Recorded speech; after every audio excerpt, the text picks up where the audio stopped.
ગુજરાતી ભાષા વિશે બોલું છું। દર વર્ષ 21 ફેબ્રુઆરીએ ગુજરાતીમાં બોલું છું ને ત્યાં સુધી હું ગુજરાતી છું। સપનાઓ પણ ગુજરાતીમાં આવે એવો થઈ હું જીવ્યો છું। નમસ્કાર, જય જય ગરજાદેવ। અક્ષિત અને પ્રિયાંશી એ સંચાલિત કર્યું ને સાથે સાથે બાળકોએ પણ ઉત્સાહભેર આજે વિશ્વ માતૃભાષા દિવસે બધા ઉપસ્થિત રહ્યા છો। ખરેખર શાળા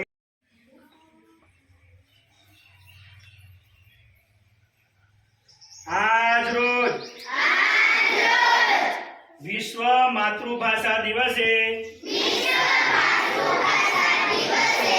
હું શપથ લઉં છું કે ગુજરાતી ભાષા પ્રત્યે હું ગૌરવ લઈશ। ગુજરાતી ભાષાના સંવર્ધન પ્રચાર પ્રસાર માટે પ્રયત્નો કરતો રહીશ। હું હંમેશા ગુજરાતી ભાષા જ બોલીશ। ગુજરાતી હોવાના નાતે ગુજરાતના લોકો પણ પોતાની માતૃભાષા